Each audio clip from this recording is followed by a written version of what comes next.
paham itu bisa sama, tapi kalau berkenaan dengan masalah kepemimpinan, orang Islam itu bisa pecah sejak awal, sejak dahulu. Nah, pertanyaan berikutnya, kalau masalah kepemimpinan itu begitu penting, apakah Rasulullah itu pergi meninggalkan umatnya begitu saja tanpa menunjuk seseorang sebagai penggantinya? Di kalangan kaum muslimin ada dua pendapat. Satu, Rasulullah itu pergi begitu saja dan menyerahkan masalah kepemimpinan itu kepada umatnya melalui musyawarah. Jadi umatnya itulah nanti musyawarah menunjuk siapa yang jadi pemimpinnya. Nah, Rasulullah itu seorang tokoh demokrasi. Jadi beliau tidak menentukan siapa pelanjutnya, diserahkan saja kata satu kelompok umat Islam. Jadi yang menentukan sekarang bukan lagi Rasulullah siapa pemimpin yang harus kita ikuti itu, tapi musyawarah di antara kelompok-kelompok umat Islam. Kelompok umat Islam itu disebutnya jamaah. Mazhab yang berpendapat bahwa sepeninggal Rasulullah itu diserahkan kepada jamaah kaum muslimin saja, itu disebut kelak nanti sekitar 300 tahun kemudian setelah Rasulullah wafat disebut sebagai ahlus sunnah wal jamaah. Satu kelompok lagi berpendapat tidak, Rasulullah itu sebelum meninggal dunia beliau sudah memikirkan umatnya di kemudian hari dan beliau sudah menunjuk seorang penggantinya. Lagi pula kata kelompok yang kedua ini, tugas pengganti Rasulullah itu bukan hanya memimpin umat, tetapi juga membimbing umat, memberikan penjelasan tentang agama. Seperti kita pernah katakan di sini, kita ini tidak tahu apa yang diajarkan Rasulullah Shallallahu Alaihi Wasallam itu. Kita hanya tahu dari sahabat-sahabat. Sahabatlah yang menyaksikan Nabi. Kita dengar dari guru kita dengar dari gurunya, terus bersambung. Mereka dengar dari sahabat Nabi. Karena itu seringkali paham agama itu bergantung kepada sahabat siapa yang kita ikuti itu. Nah, ternyata di antara para sahabat Nabi itu terjadi perbedaan paham dalam masalah agama, dalam masalah wudhu, dalam masalah sholat. Yang mengherankan bahkan dalam masalah azan saja. Padahal azan itu kan kedengaran setiap hari. Banyak orang menyaksikannya yang mendengarkan azan itu. Tapi riwayat azan itu beda-beda. Azan dan qomat itu. Sampainya kepada kita sekarang beda-beda. Karena perbedaan sahabat-sahabat yang melaporkannya kepada kita. Jadi kembali lagi, kata kelompok yang kedua itu, Rasulullah Shallallahu Alaihi Wasallam itu bukan hanya pemimpin, bukan hanya pemimpin negara. Beliau juga seorang guru, dan kaum muslimin itu adalah murid-muridnya. Di kelas Rasulullah itu, di madrasah Rasulullah itu, para sahabat itu adalah murid-muridnya. Ketika Rasulullah pergi, kalau kita ini seorang guru, kita mau meninggalkan kelas kita, tentu kita tidak akan berkata, udah deh pilih aja oleh kamu nanti siapa yang harus menjadi guru kamu itu. Tidak, pasti saya sudah mempersiapkan siapa yang paling cerdas di antara murid-murid itu, dan saya didik khusus. Sebelum saya pergi, saya akan berkata, kamu menggantikan saya ngajar anak-anak itu.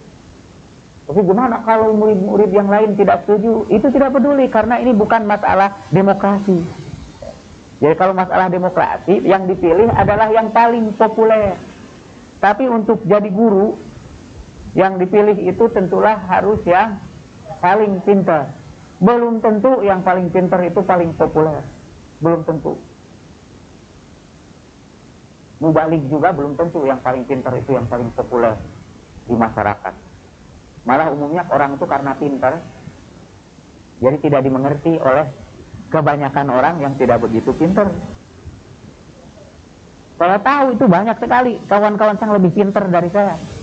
Karena saya lebih populer, akhirnya lebih banyak diikuti orang walaupun tidak punya kepintaran. Kalau di sebuah kota, ibu-ibu, ada dokter bedah. Dokter bedah itu meninggal dunia. Itu penggantinya tidak bisa diserahkan kepada pilihan penduduk. Kita adakan pemilu untuk memilih dokter bedah. Nah, kita tetap saja itu yang dipilih itu harus yang memiliki keahlian. Dan urusan agama itu jauh lebih sulit dari urusan dokter bedah. Dokter bedah mungkin menyelamatkan pasiennya di dunia ini saja. Sementara seorang tokoh agama harus menyelamatkan orang itu di dunia dan di akhirat. Itu keahliannya jauh lebih penting dari keahlian dokter bedah. Atau maksud saya, berbahaya kalau kita membedah perut kita kepada orang yang tidak ahli. Bahaya sekali. Tapi bahayanya itu masih mendingan hanya di dunia saja. Tapi kalau kita menyerahkan agama kepada orang yang bukan ahlinya, bahayanya itu dunia dan akhirat. Karena itu tidak mungkin, katanya Rasulullah Shallallahu Alaihi Wasallam, menyerahkan itu kepada orang-orang Arab waktu itu. Apalagi kebanyakan di antara mereka itu baru masuk Islam belakangan. Ketika Nabi menaklukkan kota suci Mekah, waktu itulah berbondong-bondong orang masuk Islam. Idza jaa nasrullahi wal fath wa ra'aitan nasa yadkhuluna fi dinillahi afwaja fasabbih bihamdi rabbika wastaghfir innahu kana tawwaba. Jadi waktu itu berbondong-bondong, berduyun-duyun orang masuk Islam. Ketika Nabi menang, menaklukkan. Biasanya kalau satu kelompok itu menang, musuh-musuhnya juga rame-rame gabung dengan kelompok yang menang gitu. Biasanya begitu. Kalau kepada orang-orang Islam itu yang baru masuk berbondong-bondong itu, kita serahkan siapa yang akan jadi pembimbing agama mereka, mereka nggak tahu. Kata Sayyidina Ali, orang pinter itu tahu siapa yang bodoh, karena mereka pernah bodoh. Tapi orang bodoh tidak tahu orang pinter, karena mereka tidak pernah pinter.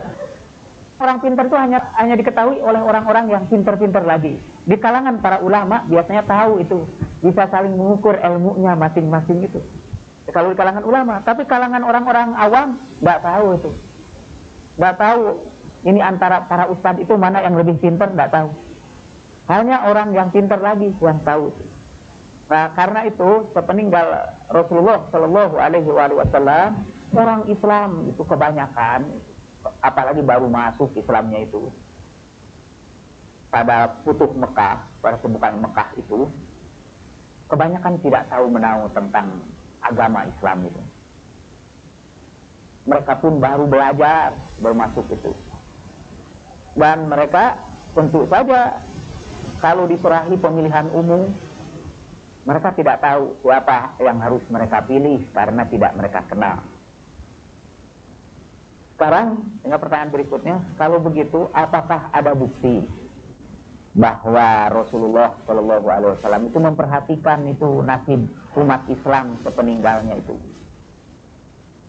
Ada beberapa kemungkinan. Kemungkinan pertama, Rasulullah itu tidak pedulilah bagaimana nasib umat Islam sepeninggal beliau itu. Ya, tugas beliau itu hanyalah menjaga dan memelihara Islam itu ketika beliau masih hidup. Tugas beliau itu hanya menyampaikan saja. Jadi nasib umat Islam sepeninggal beliau itu bukan urusan beliau lagi.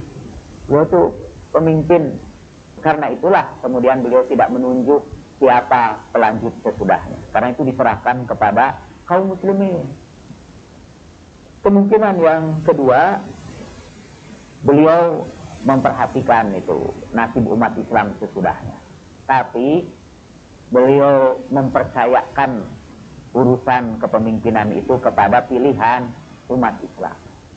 Beliau percayalah bahwa umat Islam nanti dapat memilih pemimpinnya yang baik.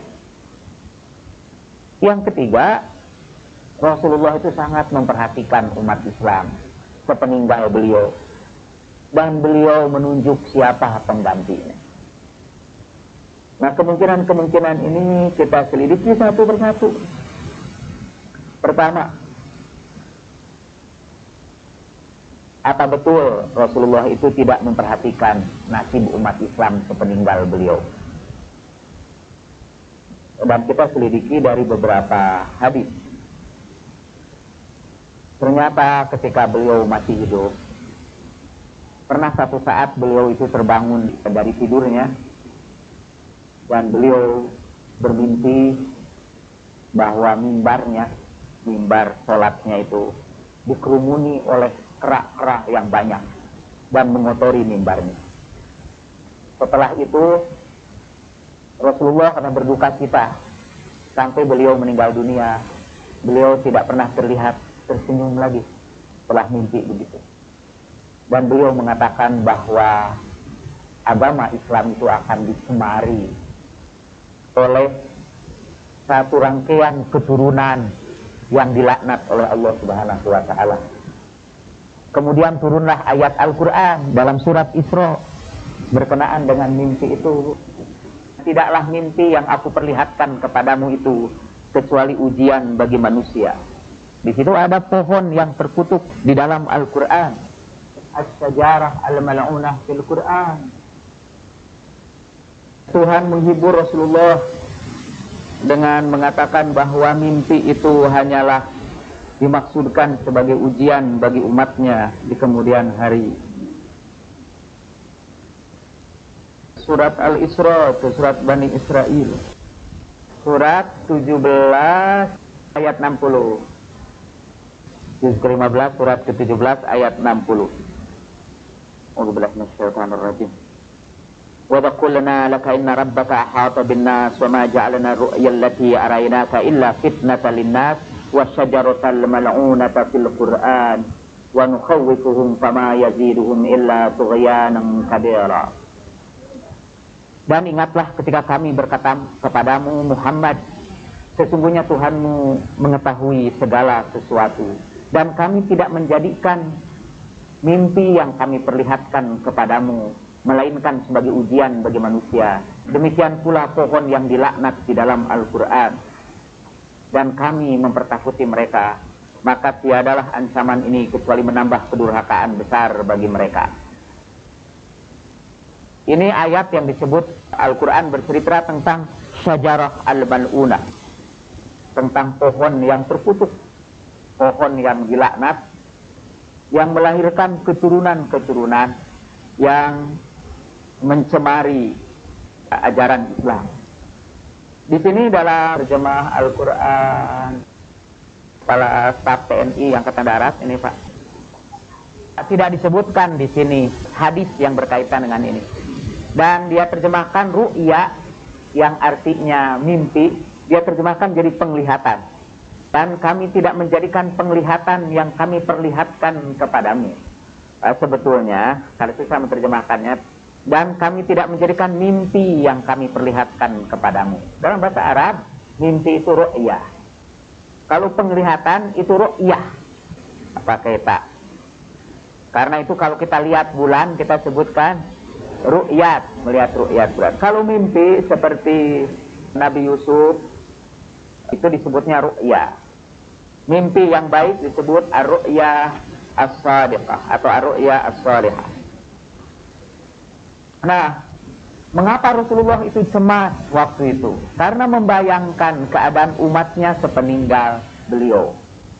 Bahwa sepeninggal beliau itu akan ada orang-orang yang mencampuri agama itu dengan kepentingan-kepentingan duniawi, yang mencemari agama itu, yang digambarkan dalam mimpinya seperti monyet-monyet yang menodai mimbar Rasulullah Shallallahu Alaihi Wasallam.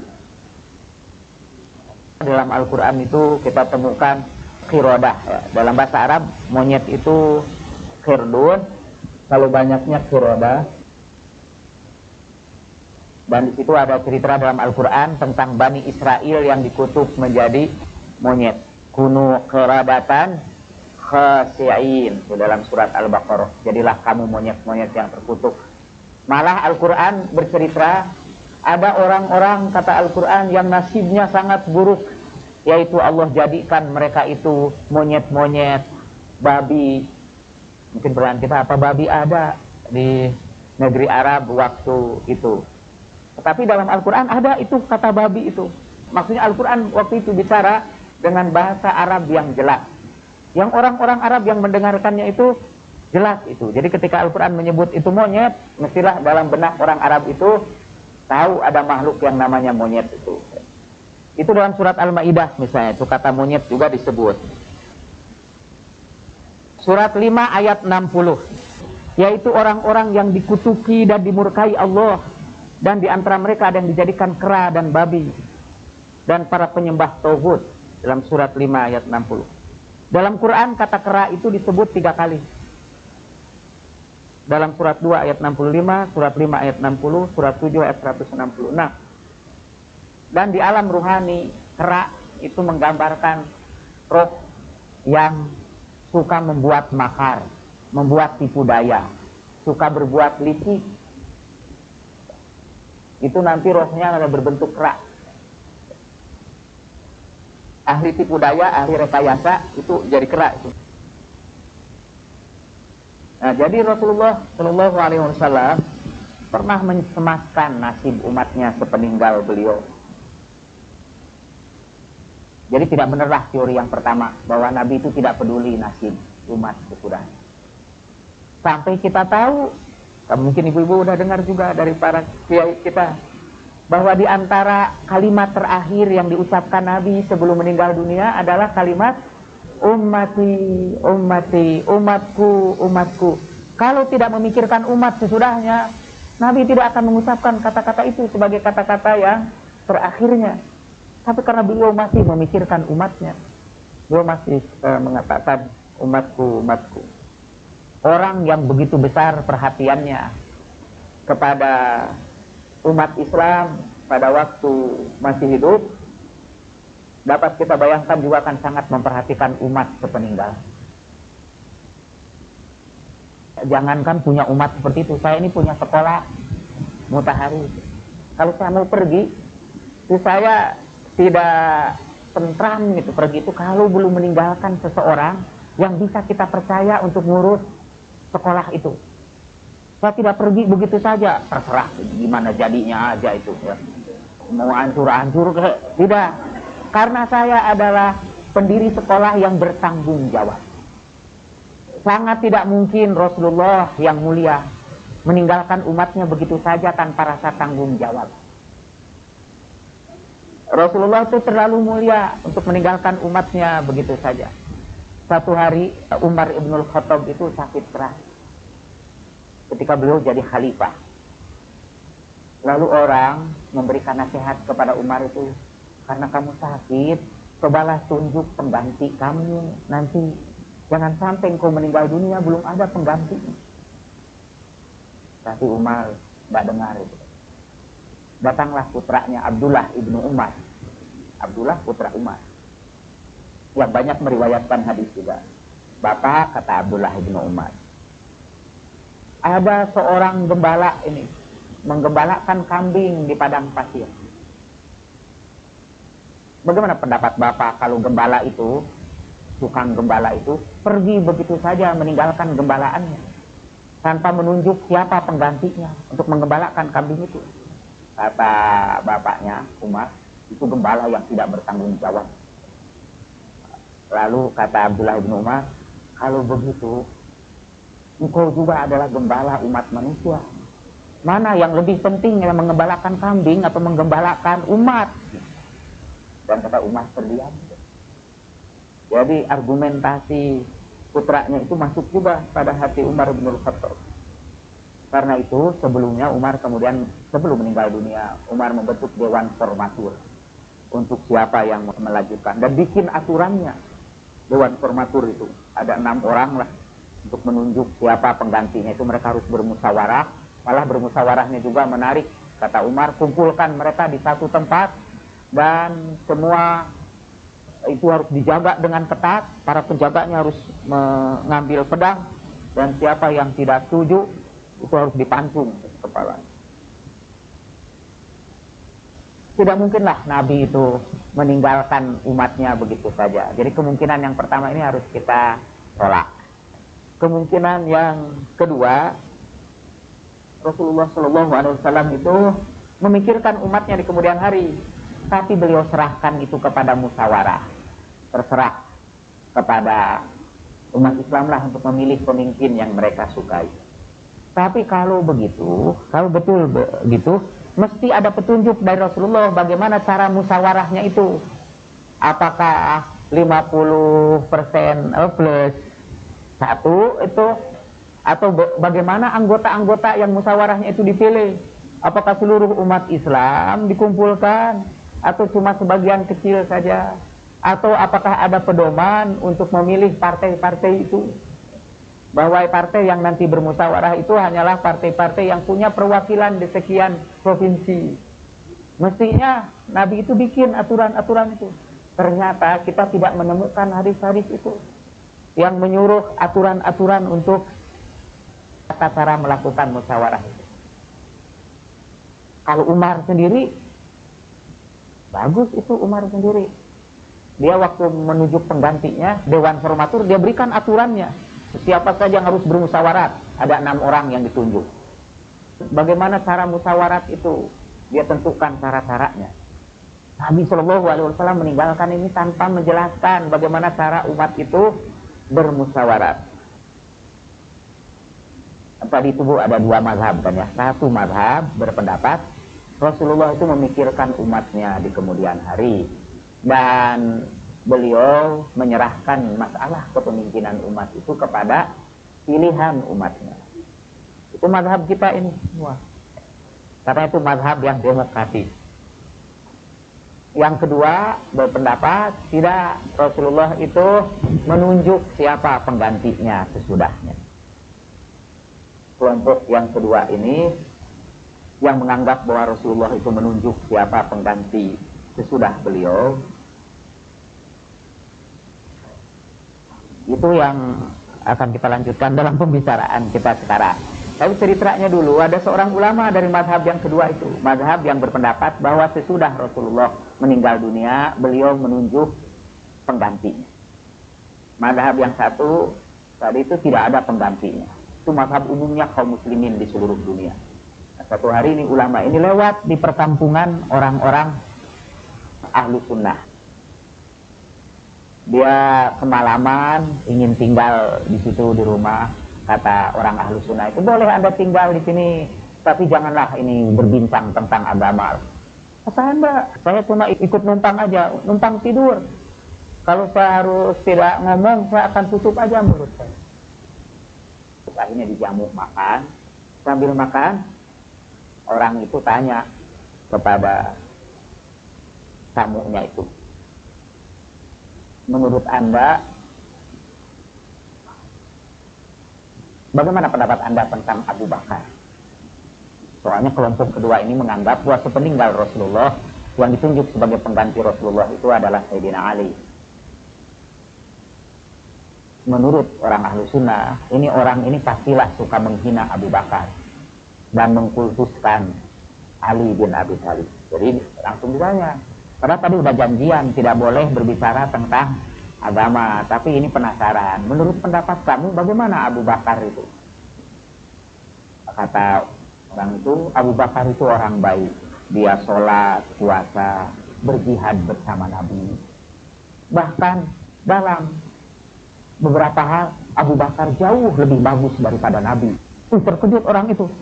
Ini boro-boro menghina Abu Bakar, malah menganggap Abu Bakar lebih baik daripada Nabi. Wah, bagaimana mungkin tuh Abu Bakar lebih baik dari Nabi? Karena Abu Bakar itu hanya memerintah 3 tahun aja. Tapi dalam waktu 3 tahun itu Abu Bakar menunjuk siapa pengganti sepeninggal. Jadi Abu Bakar itu sebelum meninggal dunia bikin surat perintah, bahwa kalau saya meninggal dunia penggantinya adalah Umar ibnul Khattab. Jadi karena Abu Bakar itu hebat, hanya 3 tahun memerintah, tapi dia sudah memikirkan umat sepeninggalnya itu, dan dia tunjuk siapa penggantinya. Sedangkan Rasulullah itu 22 tahun beliau menjadi nabi, beliau tidak pernah memikirkan siapa pengganti sesudahnya. Maksudnya itu pendapat yang pertama itu memang Rasulullah itu tidak memikirkan siapa pengganti sesudahnya. Sementara Abu Bakar sendiri itu memikirkan. Abu Bakar itu waktu beliau sakit keras dipanggil Utsman bin Affan, tolong tuliskan ini wasiat ini. Kemudian Abu Bakar berkata, baca Bismillahirrahmanirrahim dari Khalifah Abu Bakar.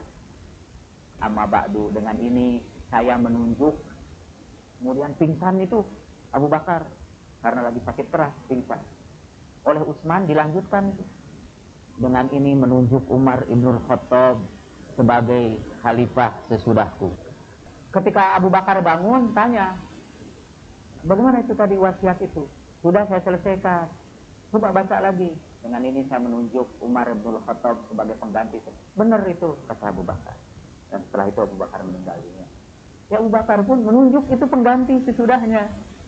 Tapi Rasulullah tidak. Jadi ulama itu mengajak kita sebetulnya untuk berpikir. Nah, saya sebetulnya tidak ingin mempersoalkan apakah Rasulullah itu menunjuk pemimpin sesudahnya atau tidak. Yang saya ingin persoalkan ialah apakah sepeninggal beliau umat Islam seperti kita ini punya pegangan siapa yang harus diikuti dalam urusan agama. Dalam urusan agama. Kalau urusan politik, buat saya tidak jadi soal siapa saja ini yang jadi pemimpin. Apa Mbak Mega masuk lagi atau Amin Rais ya. Tapi dalam urusan agama itu saya perlu pedoman ini karena saya bingung. Apalagi kalau agama ini berubah-ubah sepanjang sejarah. Kita harus berpegang kepada seseorang yang Rasulullah Shallallahu Alaihi Wasallam mewasiatkannya kepada kita untuk kita pegang. Misalnya, oh ada itu wasiat Nabi yang berbunyi begini. Ashabi kan nujum bi ayyihim ihtadaitum ihtadaitum. Sekarang sahabatku itu seperti gemintang. Jadi ambillah pedoman dari bintang yang manapun, kamu akan memperoleh petunjuk. Jadi maksudnya ikuti aja semua sahabat Nabi itu. Nanti kita akan mendapat petunjuk. Itu menurut salah satu hadis. Kalau kita ikuti, kalau itu benar-benar hadis, kita bingung juga. Jangankan kita dulu yang sejaman dengan para sahabat itu bingung, karena sahabat dengan sahabat berperang itu. Sayyidina Ali itu sahabat Nabi, Aisyah juga istri Nabi, itu sahabat Nabi itu juga, itu berperang. Nanti kalau kita berada di situ, coba kita katanya ikut aja, manapun sahabat itu semua benar, kita bisa bingung. Karena pasti masa yang benar itu dua-duanya, tapi dua-duanya perang. Jadi kita kan harus memilih salah satu di antara mereka itu. Dalam paham agama juga ada perbedaan di antara para sahabat itu. Perbedaannya kadang-kadang bertentangan. Anas bin Malik itu yang pernah kita ceritakan berpendapat bahwa Rasulullah itu tidak baca Bismillahirrahmanirrahim. Ali bin Abi Thalib berpendapat Rasulullah itu mengeraskan bacaan Bismillahirrahmanirrahim. Mana ini yang harus kita ambil di antara para sahabat itu? Utsman ibnu Affan berpendapat bahwa kaki itu harus dibasuh, disiram air. Abdullah ibnu Abbas berpendapat bahwa kaki itu harus diusap saja. Mana yang harus kita ikuti, diusap atau dibasuh? Kata yang diusap, kalau kaki kita dibasuh, batal wudhu kita. Dan malahan kalau kaki kita basah harus dibersihkan dulu dengan anduk. Karena kaki itu harus diusap. Kata yang membasuh, kaki itu harus dibasuh. Kalau hanya diusap saja tidak sah itu wudhu. Malah mata kaki itu kalau tidak kena air waktu kita basuh, dia akan menjadi penyebab siksa kubur. Kata sahabat yang lain lagi itu. Jadi ada berpendapat, wah mungkin supaya selamat kita ikuti dua-duanya. Maka akhirnya wudhu kita jadi saling membatalkan. Kalau kita basuh itu batal menurut yang mengusap. Kalau kita usap itu batal menurut yang membasuh. Kita bingung. Pasti kita harus menentukan pilihan. Saya tadinya memberikan beberapa contoh yang lain-lain lagi yang pasti ibu-ibu terkejut. Atau satu saja ini ya. Di Sahih Muslim, saya pernah terkejut juga itu bahasa hadis itu. Wah, saya bingung. Karena harus mengikuti sahabat. Kan sahabat itu mana saja boleh kamu ikuti menurut hadis itu. Tapi kalau saya ikuti repot. Itu ada Salim Maula Abi Huzaifah. Salim itu dipelihara oleh keluarga Abu Huzaifah. Anak angkat lah. Setelah besar, karena dia anak angkat, itu bukan muhrim dengan ibu angkatnya itu. Jadi ibu angkatnya itu harus pakai kerudung. Kalau ada yang bukan muhrim di rumah, dia harus pakai kerudung. Setelah besar, Salim itu mau berjumpa dengan ibu angkatnya. Ibu angkatnya tanya kepada Siti Aisyah, menurut Nabi supaya jadi muhrim, supaya dimuhrimkan, artinya bolehlah tidak pakai kerudung atau aurat juga terbuka karena dia itu muhrimnya, maka katanya itu harus disusui, ya. Karena kalau disusui itu kan kalau sudah satu susuan itu sudah jadi muhrim. Jadi ibunya itu sudah ibu susuan dia. Dan itu fatwa Siti Aisyah. Padahal waktu itu di dalam hadis itu disebutkan Salim itu udah berkumis, ya, sudah berkumis, udah besar. Karena tadi saya agak berat menyampaikan riwayat ini, terus terang. Kalau para ustadz nanti tanya, wah itu kisahnya pasti bohong. Saya beritahukan itu bisa dibaca dalam kitab susuan, bab menyusukan orang yang sudah besar. Ya. Menurut fatwa Siti Aisyah, bisa seseorang perempuan itu memuhrimkan yang lain itu dengan cara menyusuinya. Saya agak berat menerima itu, agak berat. Walaupun itu fatwa dari sahabat sekalipun, saya tidak bisa menerimanya. Saya ambil contoh itu untuk menunjukkan apa benar kita boleh ikut kepada seluruh sahabat itu tanpa berpikir kritis. Ada satu contoh lagi ini. Siti Aisyah itu sahabat besar, istri Nabi yang menyertai Nabi.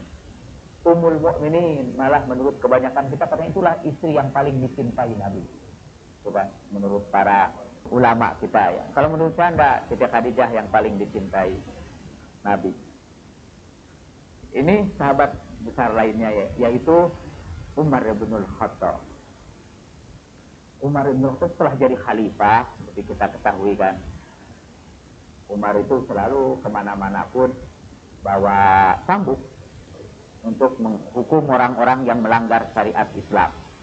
Saat orang datang kepada Umar, di sana ada orang mabuk. Memang hukumannya dalam hukum Islam, orang yang mabuk itu harus disambuk. Umar sudah bawa cambuknya, mau disambuk tuh orang yang mabuk. Kemudian orang yang mabuk itu berkata, saya ini minum bekas minumanmu. Umar itu baru minum setengahnya, kemudian diminum oleh orang itu. Mabuk itu orang. Tadinya dia mau mengambil berkah dari sisa minuman Amirul Mukminin Umar bin Khattab radhiyallahu anhu, tapi dia mabuk. Kata Umar, kamu salah.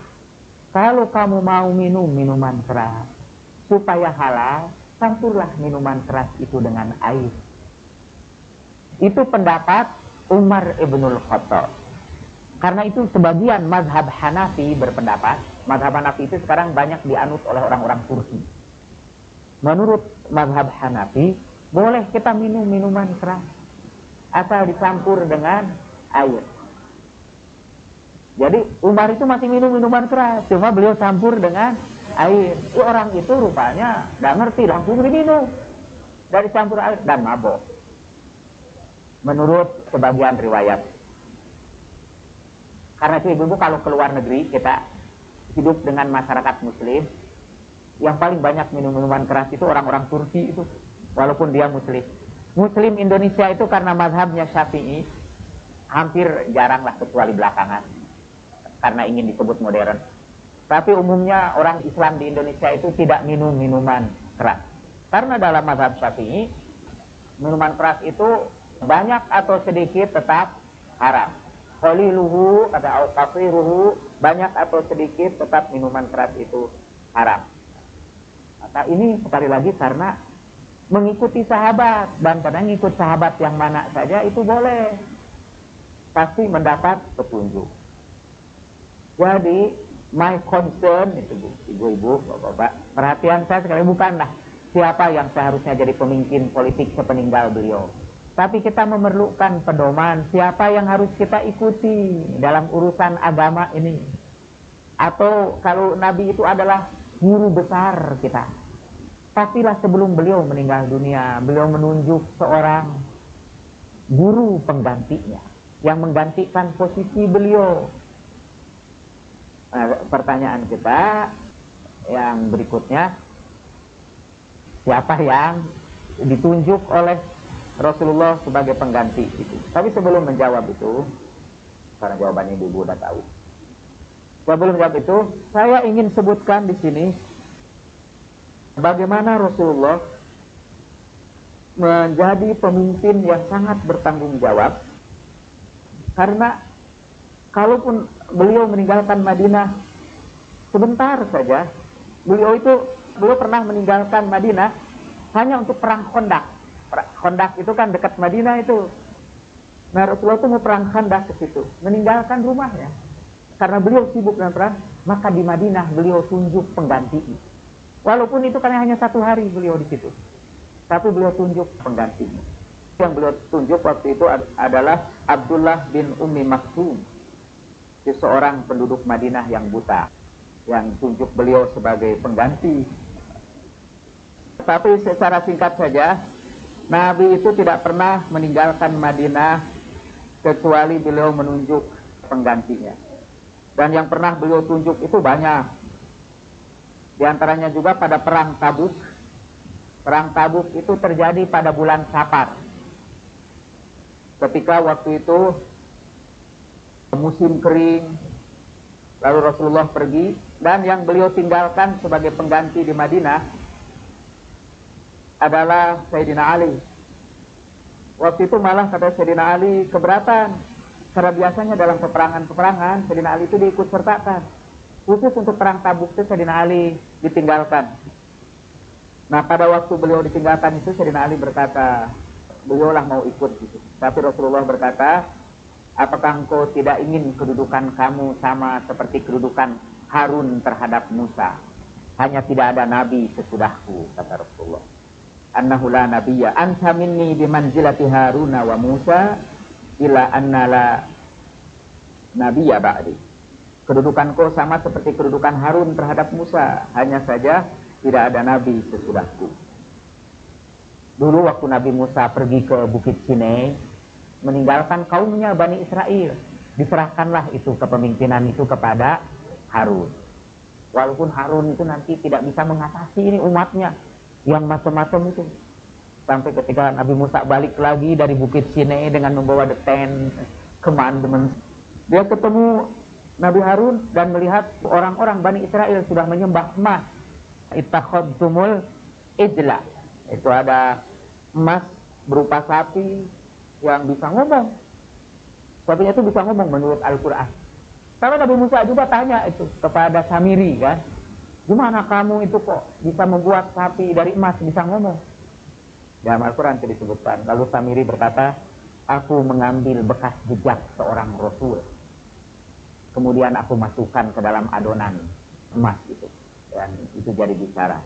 Jadi dia mengambil berkah juga dari bekas jejak Rasul, kemudian dilemparkan ke situ. Kemudian Nabi Musa marah karena Nabi Harun, kenapa kamu biarkan umat itu, sampai tarik janggutnya itu kan. Dan Nabi Harun berkata, wahai putra pamanku, mereka ini hampir-hampir membunuh aku.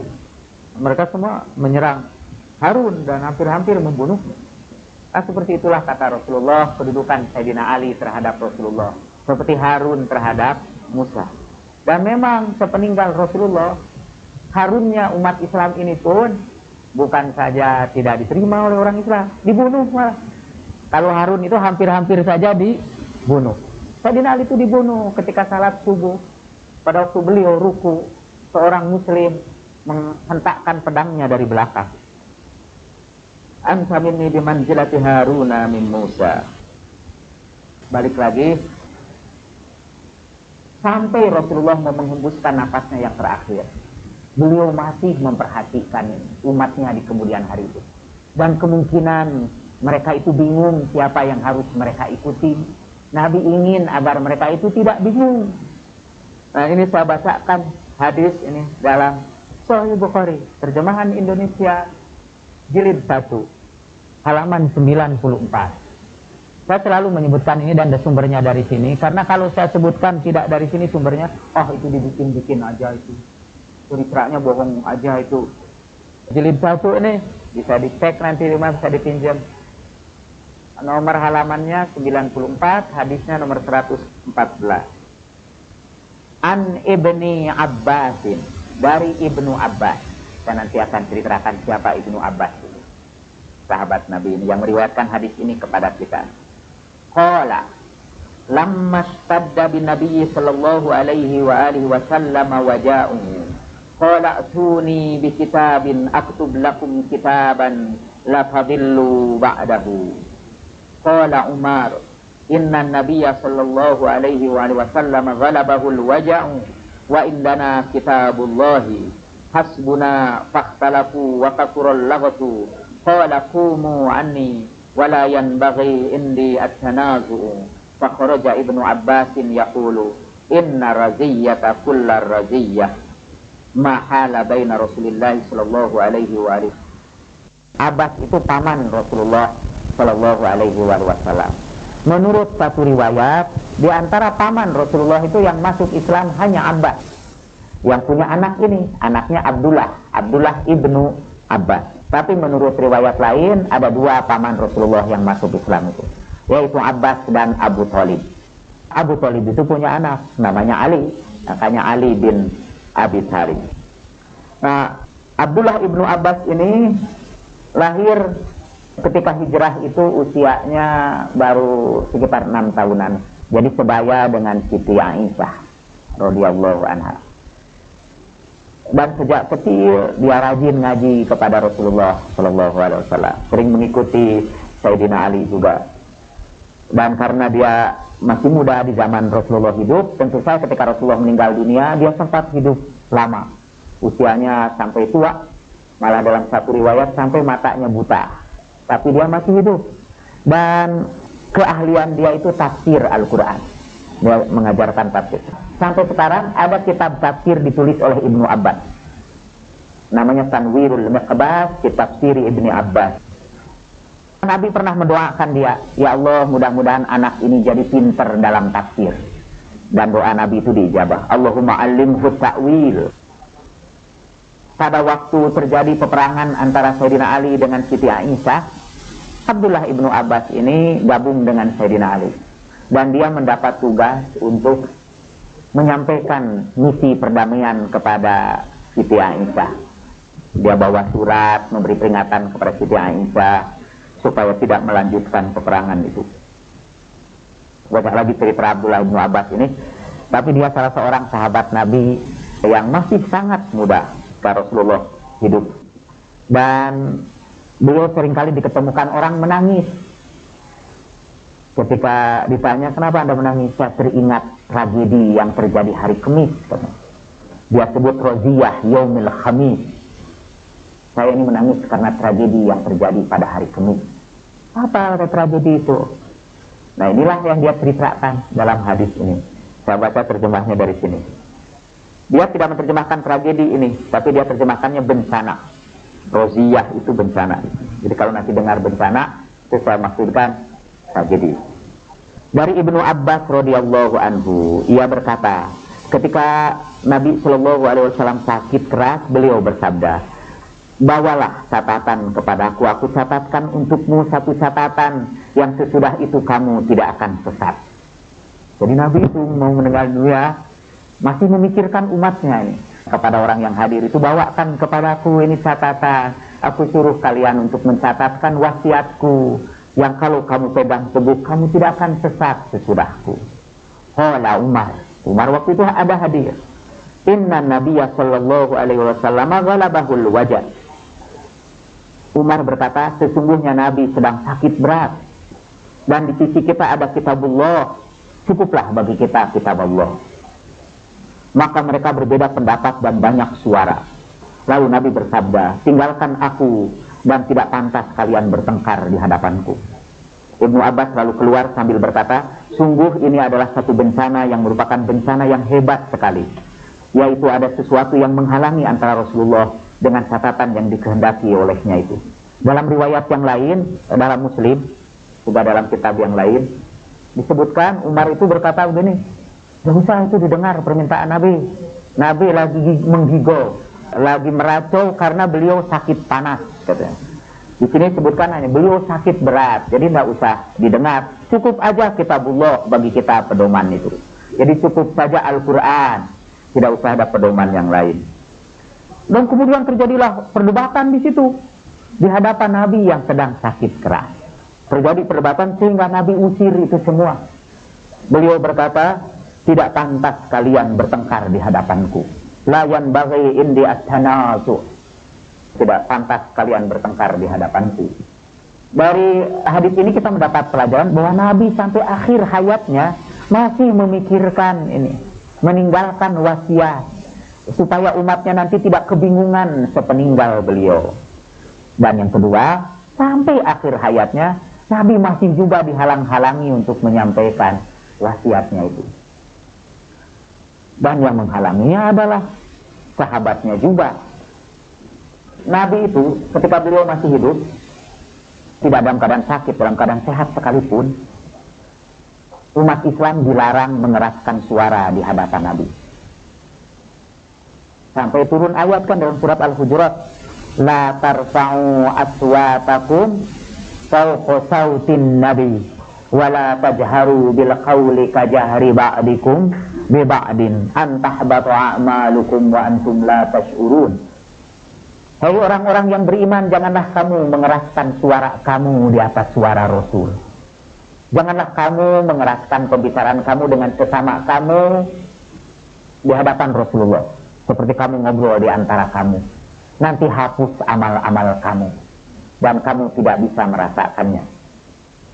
Jadi kalau kita mengeraskan suara di hadapan Rasulullah, di atas suara Rasulullah, maka kelakuan kita ini akan menghapuskan amal-amal kita tanpa kita sadari. Surat Al-Hujurat ayat 2, surat 49 ayat 2. Surat itulah ibu-ibu yang ditulis di makam Rasulullah. Kita kalau ke Madinah kan seringkali bingung yang mana ini makam Rasulullah itu. Kalau kita ziarah itu di makam itu, di atasnya ditulis itu Al-Hujurat ayat 2 itu, la tarfa'u aswatakum fawqa sautin nabi. Janganlah kamu mengeraskan suara di atas suara Nabi. Nggak boleh. Itu ketika Nabi biasa saja. Apalagi Nabi dalam keadaan sakit. Kalau di antara keluarga kita kan ada orang yang sakit, bukan seorang yang beradab itu kalau kita bertengkar di depan yang sakit dengan suara yang keras. Sampai salah satu adab peradaban modern ialah kalau mobil kita mau melewati rumah sakit, kita tidak boleh membunyikan klakson, malah jalan pun harus perlahan-lahan.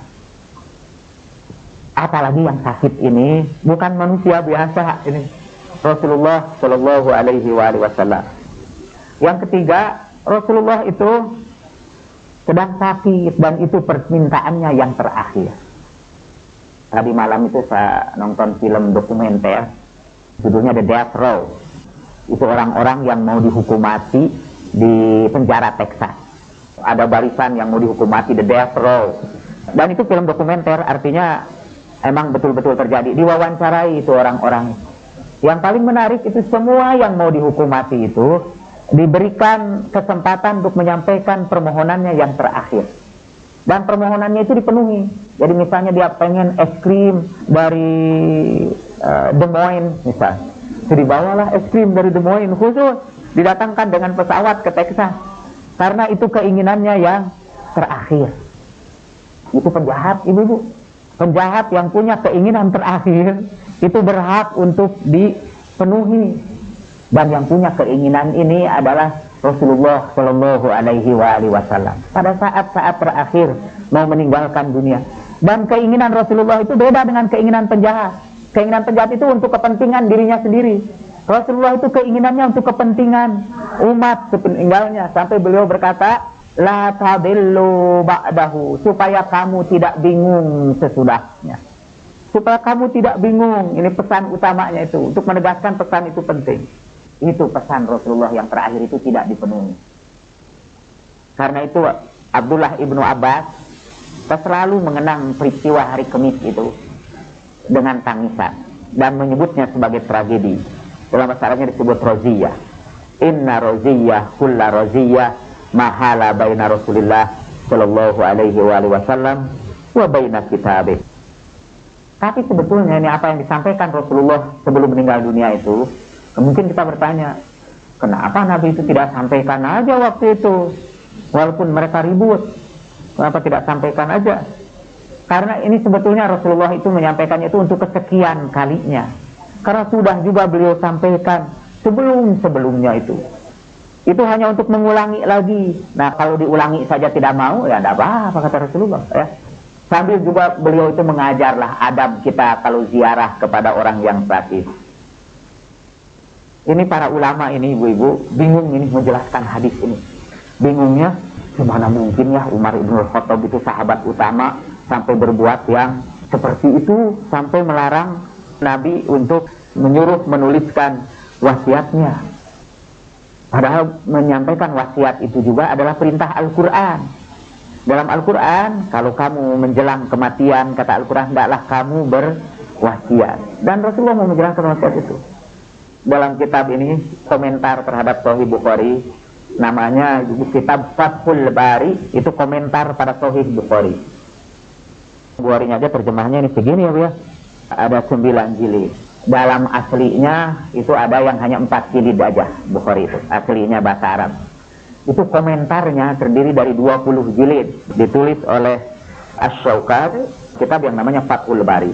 Nah, Imam Asy-Syaukani ini mau menjelaskan gimana mungkin Umar, sahabat yang begitu baik dan orang yang sangat soleh, kok sampai tega beneran gitu melarang menuliskan wasiat Nabi itu. Beliau menjelaskannya menurut saya sangat lucu. Itu karena begini kata dia, kalaulah waktu itu permintaan Nabi dipenuhi, nanti umat ini tidak ikhtilaf lagi, tidak pecah lagi. Dan kalau tidak ada ikhtilaf, maka tidak ada kerja para ulama, gitu. Sebab ilmu itu hanya berkembang kata kalau ada perbedaan pendapat. Kalau semua pendapatnya sama karena sudah menerima wasiat Nabi itu, tentulah tidak ada gunanya lagi ulama.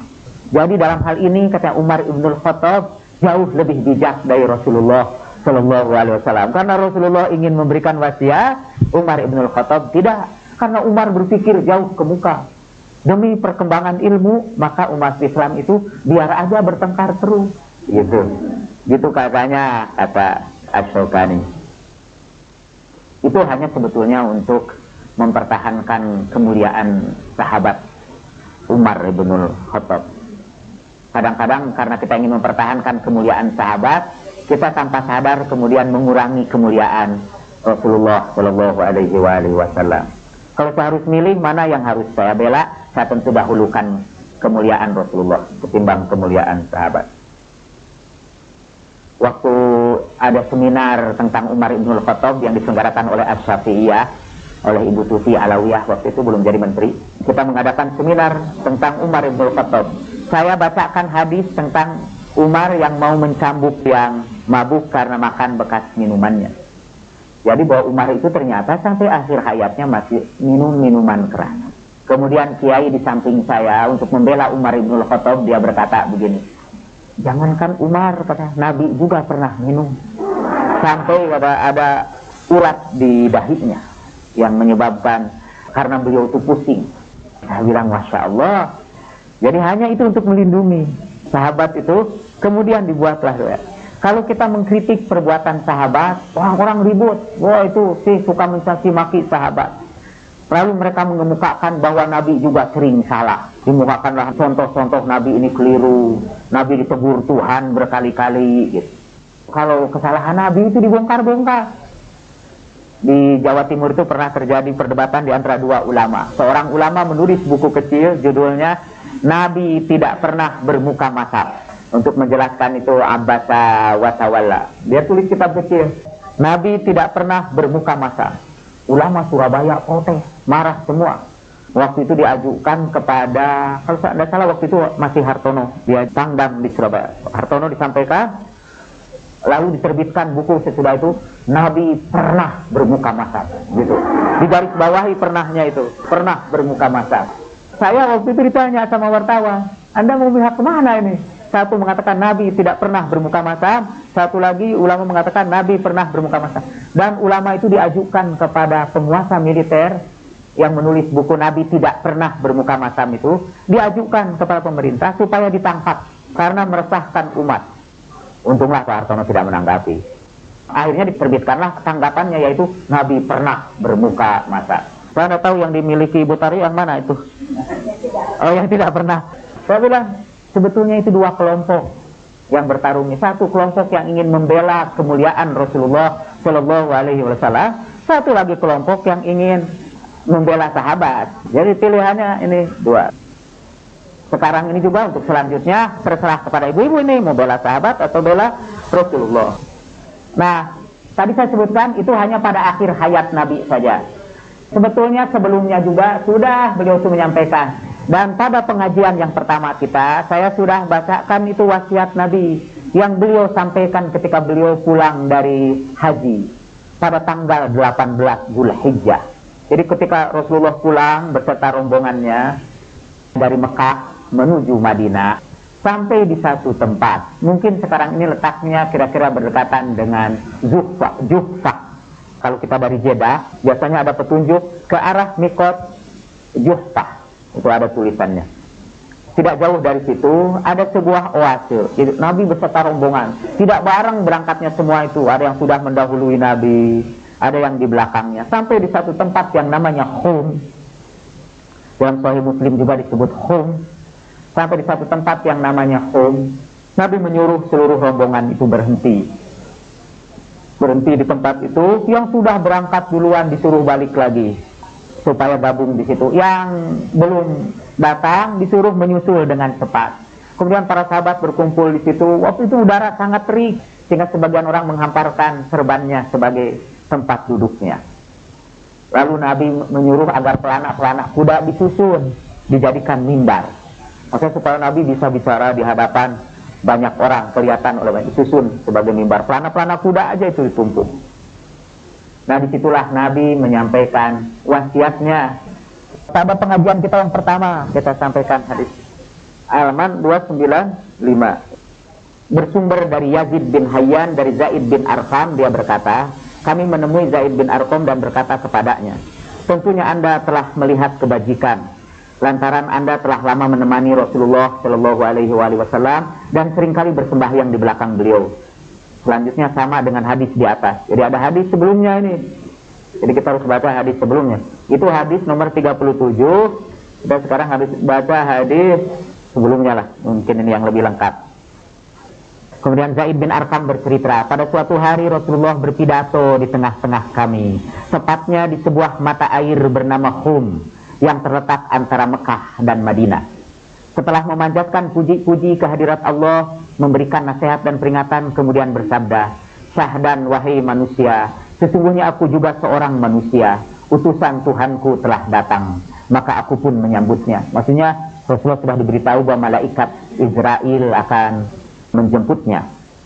Kemudian beliau berkata, di tengah-tengah kalian aku meninggalkan dua hal yang sangat berat sekali. Yang pertama ialah kitabullah yang mengandung petunjuk dan cahaya. Maka ambillah kitabullah dan berpegang teguhlah kepadanya. Makanya beliau selalu menganjurkan supaya berpegang teguh kepada kitab Allah dan merasa senang kepadanya. Dan yang kedua adalah ahli baitku, yang di sini terjemahkan anggota keluargaku. Aku memperingatkan kalian kepada Allah tentang anggota keluargaku. Aku memperingatkan kalian kepada Allah tentang anggota keluargaku. Sekali lagi aku memperingatkan kalian kepada Allah tentang anggota keluargaku. Dalam hadisnya bunyinya begini, Uzakirukum fi ahli baiti, Uzakirukumullaha fi ahli baiti, Uzakirukumullaha fi ahli baiti. Rasulullah menyebutnya sampai 3 kali beliau tinggalkan kepada kita selain kitabullah itu adalah ahli baitnya, keluarganya itu. Tadi disebutkan kan, catatkan oleh kalian yang kalian tidak bakal sesat sesudahnya. Cuma kan tidak jadi. Sebetulnya di tempat lain beliau sudah sebutkan, aku tinggalkan kepada kamu dua hal yang tidak bakal sesat. Satu, kitabullah, dan kedua, ahli baitku. Jadi walaupun waktu itu Rasulullah tidak jadi sebelum meninggal dunia, tapi beliau sudah menyampaikannya berulang kali. Salah satunya ialah pada waktu beliau pulang dari haji. Memang karena tidak lama setelah itu beliau meninggal dunia. Ada yang mengatakan kira-kira 2 minggu lah setelah beliau haji, beliau meninggal dunia. Karena itu dalam amanah terakhirnya beliau berkata, ini utusan Tuhan sudah datang kepadaku dan aku sudah menjawab panggilan dia. Kalau orang seperti Rasulullah itu, kalau kita pun kalau mencapai seperti Rasulullah tapi tidak bakal. Tapi kalau dekat-dekat saja seperti kedudukan Rasulullah, itu sebelum meninggal itu malakal maut itu datang dan masih ditawari apakah mau meninggal sekarang atau nanti dulu gitu.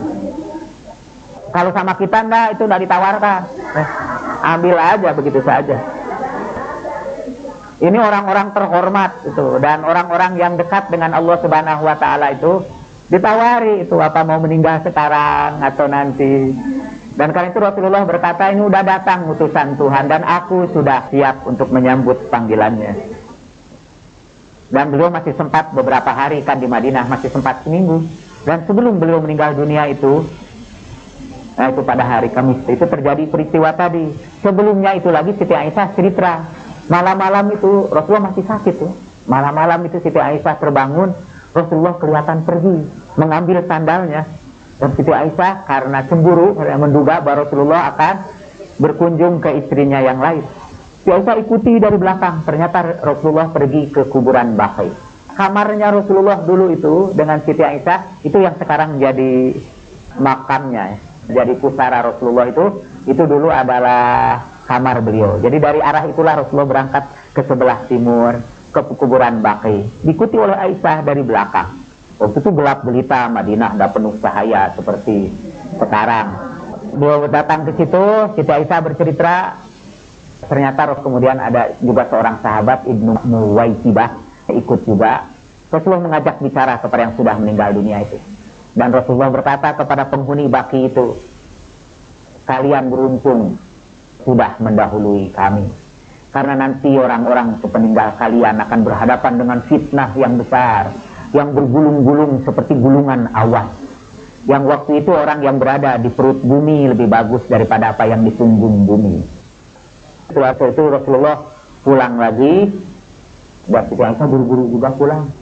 Tapi ketika Siti Aisyah sudah tidur, Rasulullah melihat, karena napasnya kan masih terengah-engah.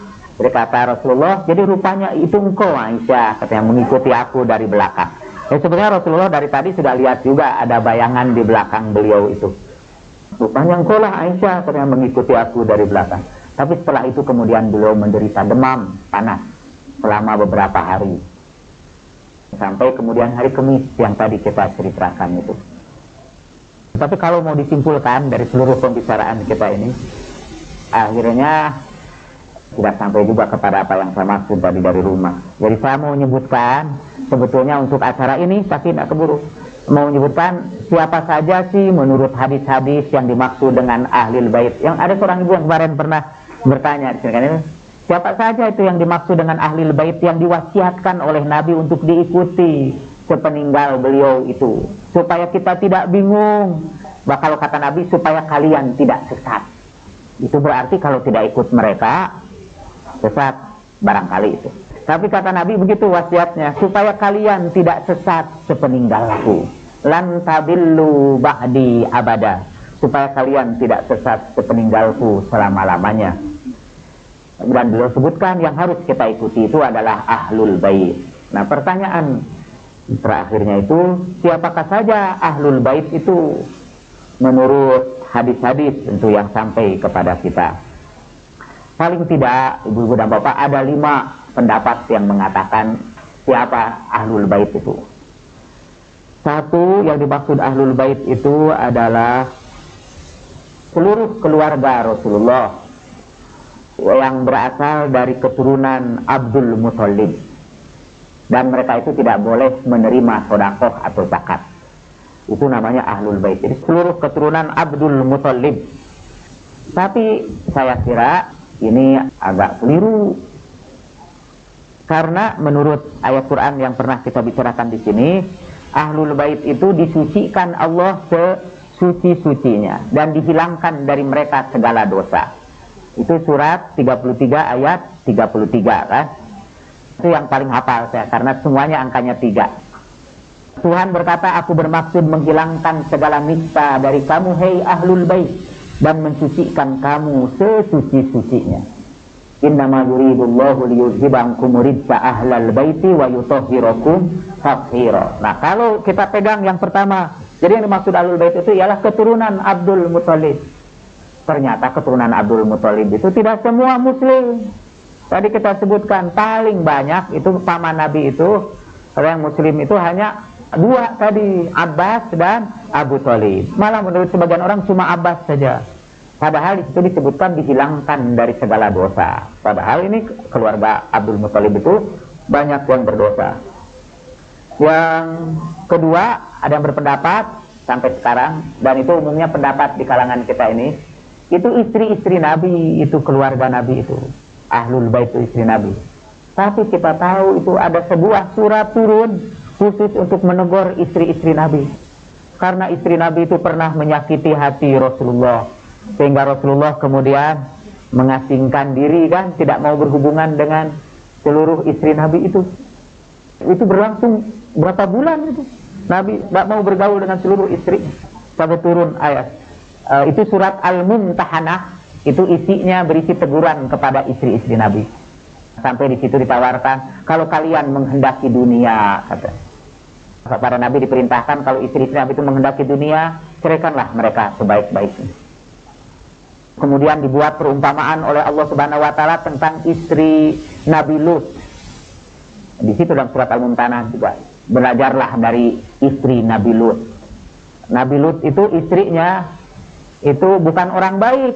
Walaupun suaminya Nabi, nggak bisa bantu kalau istrinya itu tidak baik. Dalam surat Al-Mumtahanah itu ya. Secara singkat jelaslah itu istri Nabi juga tidak bisa masuk itu. Yang ketiga berpendapat di Indonesia ini, yang dimaksud dengan Ahlul Bait itu ialah seluruh keturunan Nabi atau yang menganggap dirinya sebagai keturunan Nabi. Para habaib di sini nih ya. Itu katanya Ahlul Bait. Orang-orang di kampung sampai sekarang berpendapat itu. Jadi pokoknya Ahlul Bait itu ada semua keturunan Nabi. Yang cakep-cakep itu ya, yang mancung-mancung, semua keturunan Nabi. Itu tidak jelas juga, tidak bisa kita terima, karena mereka itu tidak terpelihara dari dosa. Tidak terpelihara dari dosa. Banyak contohnya itu, dan contohnya segera kita lihat. Pemimpin partai komunis di Yaman itu, Yaman Utara, namanya Alatas. Dan Alatas itu keturunan Nabi, komunis lagi. Itu udah jelas, tidak yuridullah liyudhiba ankum rijsa ahlal bait wa yutahhirakum tathhira. Pemimpin komunis Indonesia itu keturunan Nabi juga, Aidit namanya. Aidit itu nama keluarga.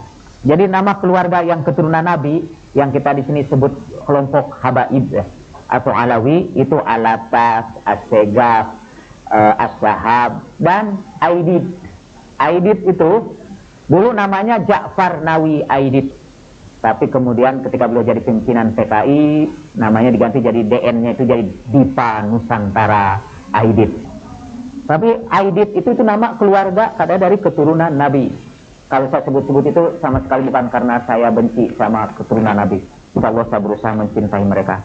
Saya cuma ingin menunjukkan tidak tepat untuk menyebut Ahlul Bait itu kepada semua keturunan Nabi. Tidak dijamin karena dia keturunan Nabi, maka pastilah dia tidak berdosa. Kalau betul-betul gitu ya enak bener loh. Dan gak adil ini agama. Masa orang jadi tidak punya dosa hanya karena dia keturunan Nabi. Itu pun kalau benar keturunan Nabi. Karena ada salah satu cara untuk membuktikan bahwa orang itu keturunan Nabi atau bukan. Masukkan ke kandang singa. Itu singa tidak pernah mau makan keturunan Nabi. Satu hari saya ngobrol dengan kawan saya Haidar Bagir.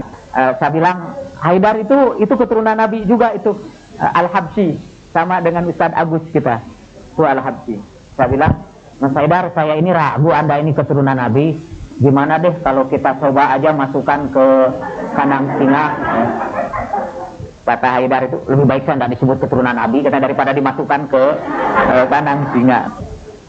Yang keempat, ada orang yang berpendapat bahwa yang dimaksud dengan Ahlul Bait itu ialah seluruh kaum muslimin, seluruh kaum muslim muslimat. Karena ketika kita baca doa Allahumma sholli ala Muhammad wa ala ali Muhammad, dan kepada keluarga Muhammad. Keluarga Muhammad itu adalah seluruh kaum muslimin. Seluruh kaum muslimin itu adalah keluarga besar Rasulullah Shallallahu Alaihi Wasallam. Wah, makin ngaco lagi nih. Karena kita tahu kalau begitu saya termasuk Ahlul Bait juga, dan saya tahu betul betapa banyak dosa saya kan untuk membuktikan tidak sesuai dengan ayat Al-Quran itu. Tinggal ada kemungkinan yang kelima, dan itu mungkin kita bicarakan pada kesempatan yang lain. Siapa itu Ahlul Bait itu? Ya. Untuk mengetahui siapa Ahlul Bait yang sebenarnya, tentu saja kita harus melihat kepada Al-Quran dan hadis-hadis Nabi, tidak kepada pendapat orang-orang. Sebab kalau Ahlul Bait itu nanti ditentukan oleh orang-orang, repot, kita tidak punya pedoman. Jadi kita harus kembali lagi kepada hadis-hadis Nabi. Ya, silakan kalau ada pertanyaan, Ibu, hanya ada 6 menit lagi, maaf. Assalamualaikum warahmatullahi wabarakatuh. Apakah ada amal-amalan bulan Syuro dan Safar ini? Apa yang perlu kita amalkan dan kita jalani bergandengan dengan bulan Safar ini? Sekian. Assalamualaikum warahmatullahi wabarakatuh. Ada beberapa hadis Pak yang menjelaskan bahwa bulan Safar itu bulan bala, bulan bencana, bulan ujian, dan karena itu dianjurkan kita memperbanyak sholat-sholat sunat untuk menolak bencana itu. Sholat-sholat sunatnya itu biasanya macam-macam Pak. Yang saya ketahui kalau dari hadisnya itu tadi, kita harus meminta tolong kepada Allah dengan sholat. Itu Al-Quran sih. Ista'inu bisobri wassolat. Kita minta tolonglah kepada Allah dengan sobar dan sholat. Innaha lakabirah illa alal khasyi'in. Kalau dalam hadis-hadis yang saya ketahui tidak diterangkan cara-cara sholat yang khusus itu untuk menolak bencana itu. Amal-amal yang harus dilakukan oleh kita pada bulan Safar. Ilam inna hadha syahral ma'ruf bin nuhusa wa la syai'a ajra li raf'i nuhusati min as-sadaqati wal 'aniyah wal isti'adat al-ma'thurah. Ketahuilah karena bahwa bulan ini adalah bulan yang dikenal sebagai bulan kenahasan, kesialan, dan tidak ada yang paling cepat menghilangkan kesialan di bulan ini kecuali sedekah, doa-doa dan isti'adzah, yaitu doa-doa perlindungan yang diajarkan oleh Nabi Sallallahu Alaihi Wasallam. Barang siapa yang ingin dilindungi dari apa yang dari berbagai bala yang turun pada bulan ini, maka dianjurkan pada setiap hari kita membaca 10 kali doa ini. Ya syadidal quwa wa ya syadidal mihal, ya azizu ya azizu ya aziz, zallat bi'azamatika jami'u khalqik faqtini sarra khalqik ya muhsin ya mujmil ya mun'im ya musbil, ya la ilaha illa anta subhanaka inni kuntu minadh dhalimin, fastajabna lahu wa najainahu minal ghammi wa kadzalika nunjil mu'minin, wa sallallahu ala Muhammadin wa alihi thayyibin at-tahirin. Bisa juga kita melakukan salat 2 rakaat lah, salat memohon perlindungan. Salat memohon perlindungan itu disebut salat istighosah. Jadi kita bisa melakukan juga salat istighosah. Di Indonesia ada yang disebut salat Rebo Wekasan, hari Rabu terakhir di bulan Safar.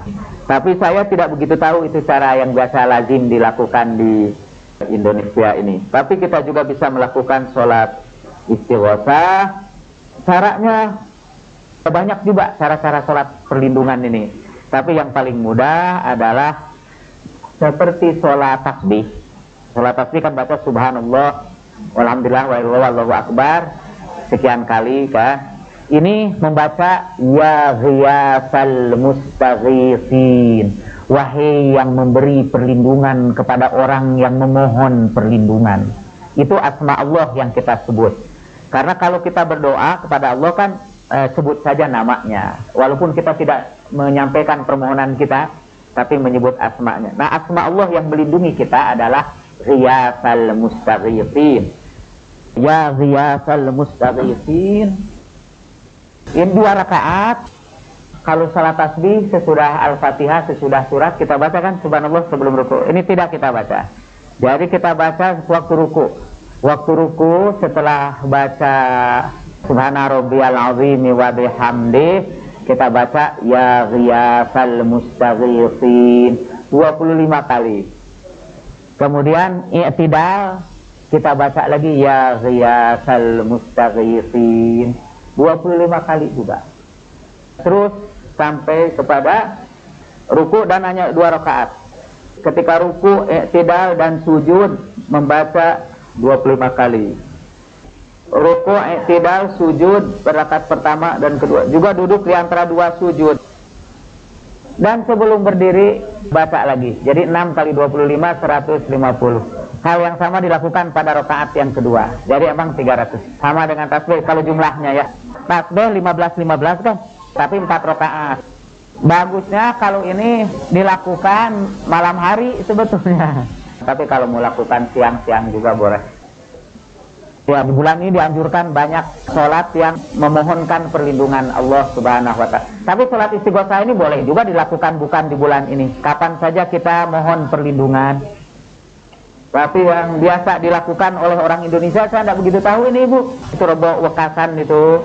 Yang biasa harus sebelum jam 11 ya. Waktu sholat duha.